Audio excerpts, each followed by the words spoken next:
আমাকে 4 বা 5 দেওয়ার জন্য, কিন্তু আমার এই হয়েছে, এই সমস্যার জন্য এই অসুবিধা হবে। আমাকে ম্যাক্সিমাম পিরিয়ড ছুটি নিয়েই আমাকে থাকতে হবে এই প্রবলেমের জন্য, যা অফিস আমি ইয়ে করে করতে পারবো কিনা সন্দেহ আছে। হ্যাঁ, আমি বলে দাও যে আমাকে এখন কোনো ইয়ে আবার পে করছি, যে আমাকে 4 বা 5 দেওয়ার জন্য রিকোয়েস্ট করছি। দিয়ে দাও। হ্যাঁ হ্যাঁ হ্যাঁ। আর একটা অ্যাডভান্স কপি আমাকে হোয়াটসঅ্যাপে পিডিএফ সে করবে, যেটা আমাকে একটা দিয়ে দেবে। হ্যাঁ,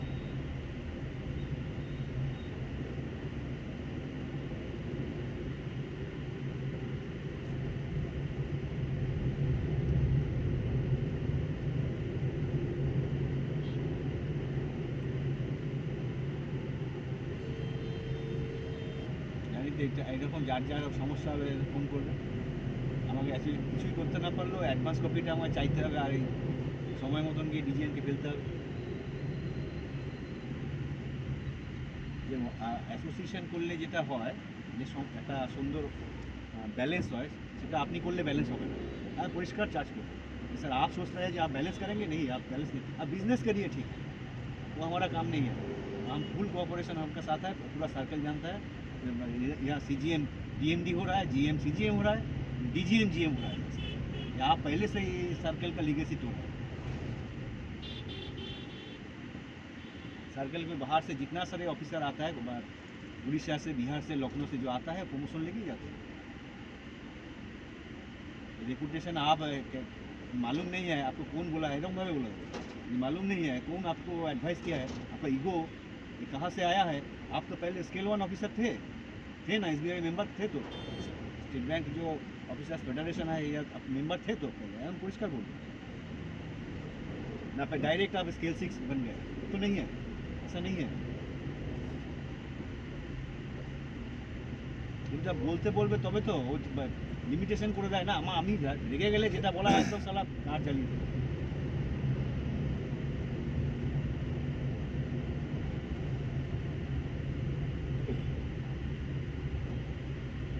আর ভুল ভাগ ওকে এমন ক্লিনিক দিয়ে দেবো না, একটার পর একটা, এতে এইগুলো অ্যাডভান্স কপিগুলো জোগাড় হোক, মোটা ফাইল বানাবো। এতগুলো লোক ক্ষুব্ধ। হ্যাঁ, এত লোক ক্ষুব্ধ আছে ট্রান্সফার বলেছে, যা বলি।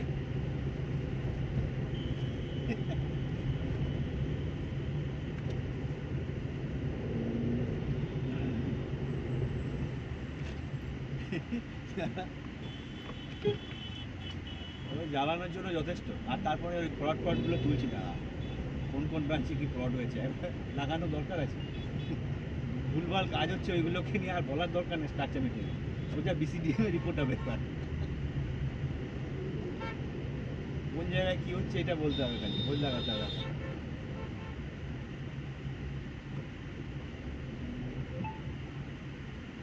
সপ্তর্ষিকে বলি দেওয়া, এখন কটা বাজে? 10:33, ঢুকে গেছে অফিসে।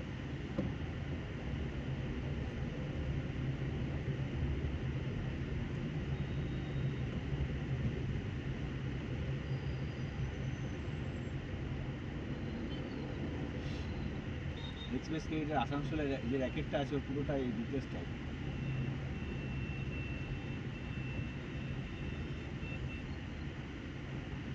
বলছি তুমি একবার বলেছিলে না এই আসানসোল এরিয়াতে যে ওই এক্সপ্রেস ক্রেডিট নিয়ে সেই অ্যাডভান্স, ওটা জিমেলে পাঠাবে, ওই লিখে টিকে অ্যাড্রেসগুলো লিখে লিখে লিখে উঠতে পেরেছো?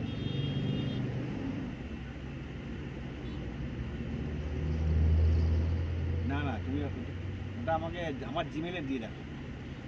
ব্যাংকের মেল থেকে দেবে না, ব্যাংকের মেল থেকে দেবে না, পার্সোনাল মেল থেকে আমার জিমেলে দেবে। হ্যাঁ, আমার জিমেল তো জানো তুমি, ঠিক আছে? জিমেলে আরও যদি ডিটেলস থাকে, শোনো কোন জায়গায় কী হচ্ছে সব খবর রাখো। শোনো, DGM কিন্তু পুরো অ্যান্টি অ্যাসোসিয়েশন ইয়ে নিয়ে শুরু করেছে, বুঝলে তো।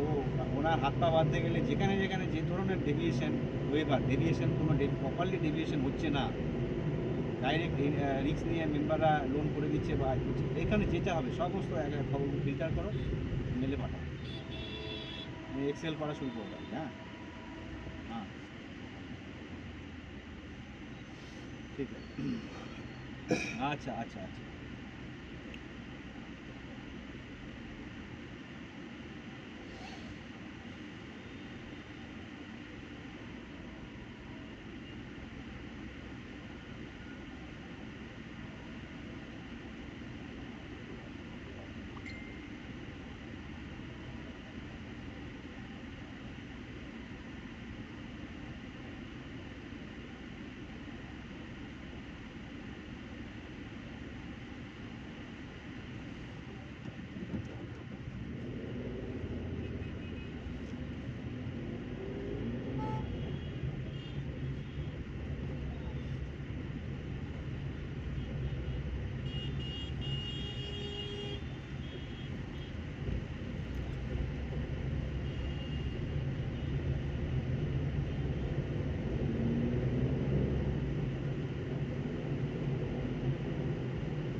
এবিপি আনন্দ মোদির লাস্ট মুহূর্তে ভালোই পয়সা খেয়ে একটা প্রচার করতে গিয়ে একটা জিনিস ভালো হয়েছে, ওই সাক্ষাৎকারীরা বলে দিয়েছে যে গান্ধীজিকে কেউ চিনতে পারে। এটা পৃথিবীতে গান্ধী সিনেমা হয়েছে 1982 তার আগেই গান্ধীজিকে কেউ চিনতে পারে। এবিপি আনন্দ এবিপি থেকে এবিপি করেছে। হ্যাঁ এটা বলে রাখছে একটা ভালো ইয়ে করেছে, হ্যাঁ খবরটা কিন্তু ছড়িয়ে গিয়েছিল ভালো। হ্যাঁ মানুষ যথেষ্ট মানে ইয়ে হয়েছে, সালা বলেটা কি যা ইচ্ছা। না ওইটাই তো ভালো যে মা মা মরে গেছে, মা মরने के बाद हमको ये है बायोलॉजिकल এটা কি পাগল বলবে না এটা? সেটা তো রাহুল গান্ধী বলছে, অন্য লোক বলে যে কে মানে কেউ যদি এরকম বলে যে আমি বায়োলজিক্যাল নয়, পরমাত্মা উপর से हमको भेजा है। তো মানে ও তো দেশ চালাচ্ছে না, দেশ পুরো আদানি আম্বানি চালাচ্ছে, সোজা কথা। আর টোটাল ব্যুরোক্র্যাট যারা আছে, এই অজিত দোভাল হচ্ছে মেইন। অজিত দোভালকে মার্ডার করা উচিত। মানে দু চারটে যে কি পার্সন আছে, তো অজিত দোভালকে মার্ডার করা উচিত। দেখ অজিত দোভালকে মার্ডার কর, মোদি শেষ। অজিত দোভাল আরেকটা আছে পিএমও অফিসে একজন কি আমাদের বাঙালি আছে, বাঙালি ছেলে আছে, ওই মালটাকে মারতে হবে। ওই মালটা সবসময় মিসগাইড করছে, বাঙালি আছে। আর অজিত দোভাল এই দুটো জিনিস, এই দুটো শেষ করে দিয়েছে। আর তার সঙ্গে হচ্ছে ওই বিদেশ মন্ত্রী ওই যে জয়প্রকাশ কি জয়শঙ্করকেও মার্ডার করা উচিত। জয়শঙ্কর অনেক ভুলভাল করে চীনের সঙ্গে এগ্রিমেন্টগুলো করে আসছে। মানে এখন তো সব থেকে বেশি চীনকেই দিতে হয় টাকা। চীন থেকে ইম্পোর্ট হচ্ছে ইন্ডিয়া বেশি সব থেকে। এবং আদানি আম্বানির একটা বড় বড় কোম্পানি আছে ওইখানে চীনের সঙ্গে ব্যবসা করছে, সেই জন্য চীনের সঙ্গে সম্পর্ক। ওরা যা যা বলবে সেটাই।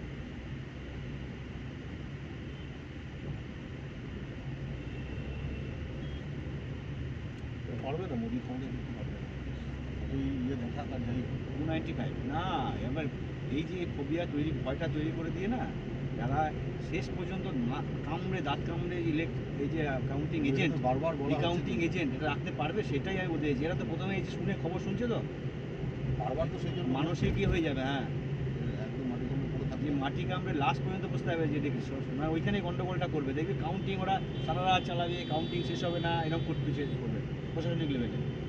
এখন বন্ধ, এসব করতে থাকবে। সেই সময় লড়াইটা কিন্তু এই লাস্ট যারা রিকাউন্টিং এজেন্ট যারা থাকবে, পুরো একদম সিট নিয়ে, আবার কপিল সিব্বাল বলে দিয়েছে একদম যে এইটা দেখবে, এই নাম্বার দেখবে, ওই মেশিনের এই ডেটটা দেখবে, সমস্ত বলে দিয়েছে। পর 5টা জিনিস ভালো করে দেখবে।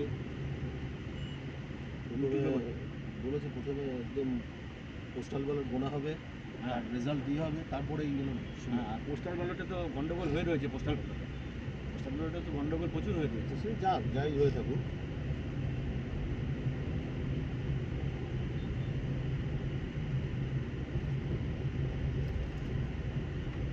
295 আছে। এবার দেখবি এই সময় মমতার সাপোর্টটা লাগবে। মানে মমতা তো শুরু করে দিয়েছে।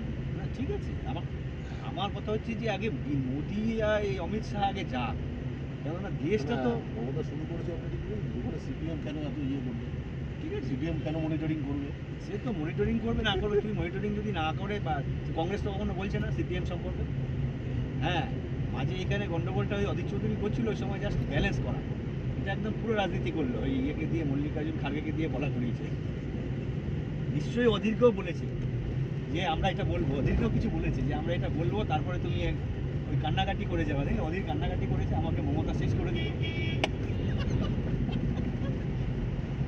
এটা একদম পুরো ইয়ে চলছে আর কি। ওইটা মনে হচ্ছে যে জানি না, এটা সত্যিকারের যদি হয় তাহলে একটা কংগ্রেসের রাজনীতি।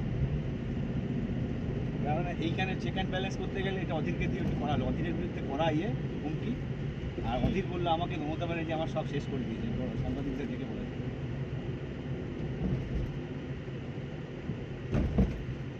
আজকে যদি সত্যিকারের এরকম যদি অর্ডার হতো, আর কংগ্রেসের অন্য রকম নেতা তারা বিজেপিতে যোগ দিয়ে দিত। দেখতিস প্রস্তাব ঢুকে গেছে বিজেপি।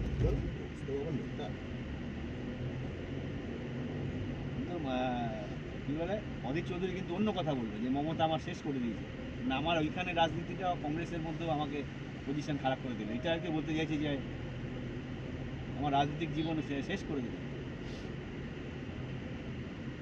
মানে মমতা একটু হিরো হলো আর কি। মমতাকে বলতে চাইছে যে মমতা হিরো। যে আমার কেরিয়ারও শেষ করে দিচ্ছে।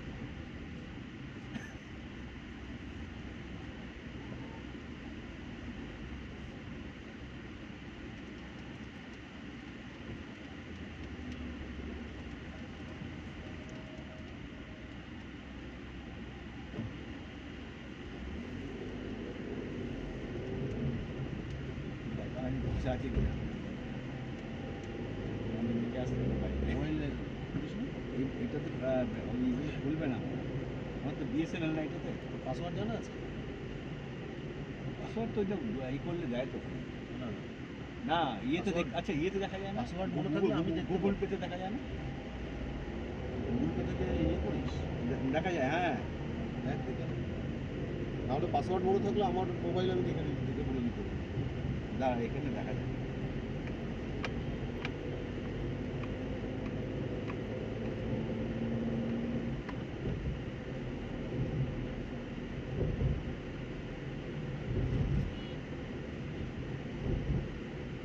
কোনো বলা আছে তো তুমি যাবো ফ্ল্যাটে?